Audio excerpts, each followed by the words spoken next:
Hey there, how we doing? Happy Wednesday to you, midweek, as we get things kind of going along here.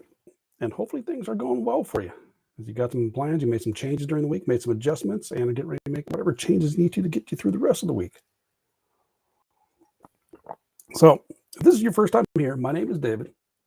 I talk about for those that are 50-ish and over, how to improve your health, wellness, and fitness. Or for some of you, it's probably going from overwhelmed and unhealthy to balanced and living. You do that by working on your body, mind, and spirit, what I call balancing the triad. Excuse me. So let's go and get on today's topic, which is connect with nature during the cold. And you're going, wait a second, you just told me this is about health, wellness, and fitness. What does connecting with nature during the cold have to do with that? Actually, a fair amount.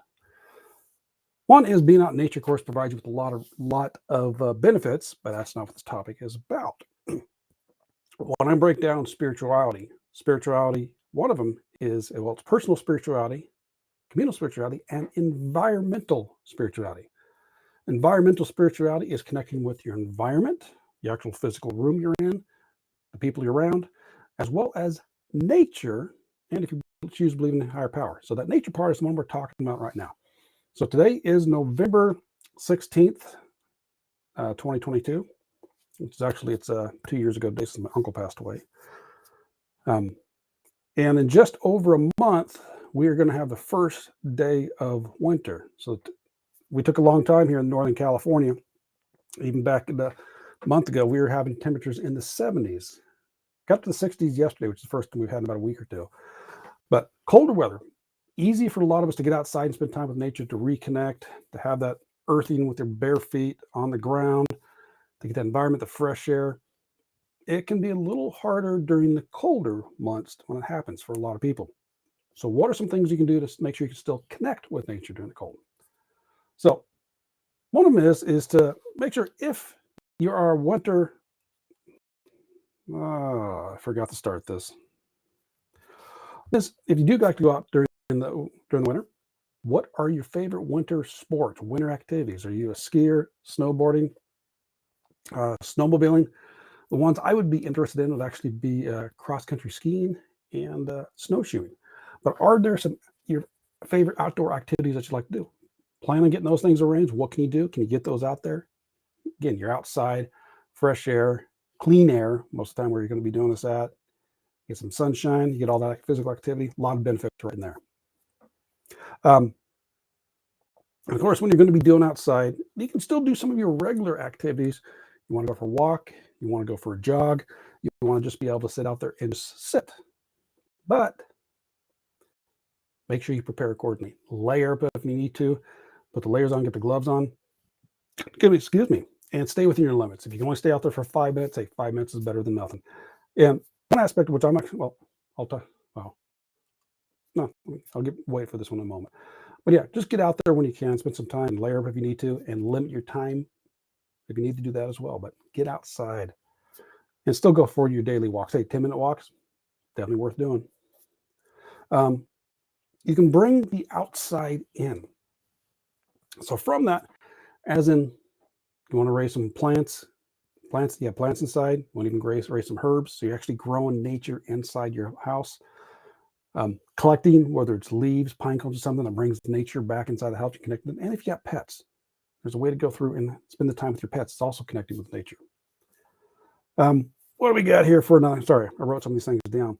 So the idea is that best if you can, go outside, spend the time there. And even as I'm learning, having that, when you get up in the morning, having that direct exposure with light to your eyes makes a difference to your body, especially with right now with the darker times. You're going to have more people that might be dealing with seasonal, and they definitely need sunlight. That helps them out. So if you can, get outside.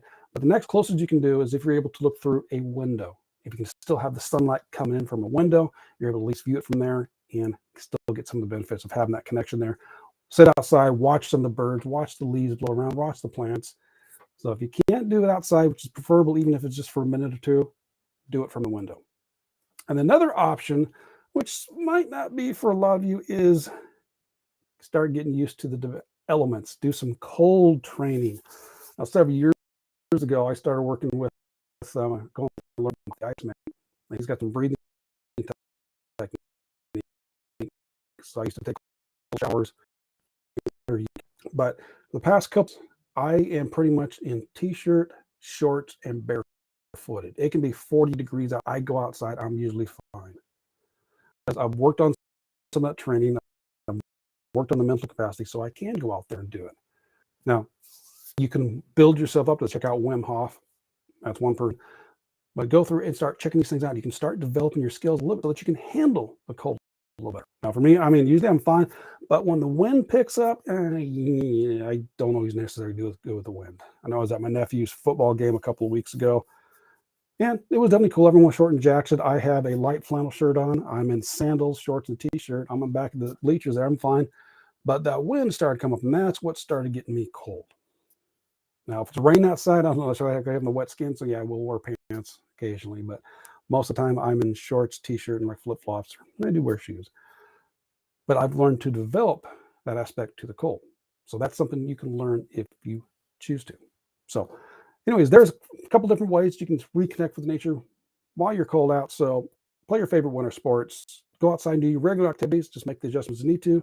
Bring the outside in if you can. You have to look through the window, and you can also adapt to the cold so you can spend more time outside. So, all right, so that's what I got for you today. If you want some help on any of your training, not necessarily training, but get you started on your list. In the description, you'll find a link to my Facebook group, What's Training. In fact, I got a list of some of the trainings that are available down there. So that's what I got for you. So if you want to go ahead and hop in there, you can start the trainings on your own and get yourself started in your journey to balance your triad and improving your health, wellness, and fitness to make sure you are balanced and living for 50 and beyond. So anyways, all right, I will catch you on Friday. Take care and balancing to you.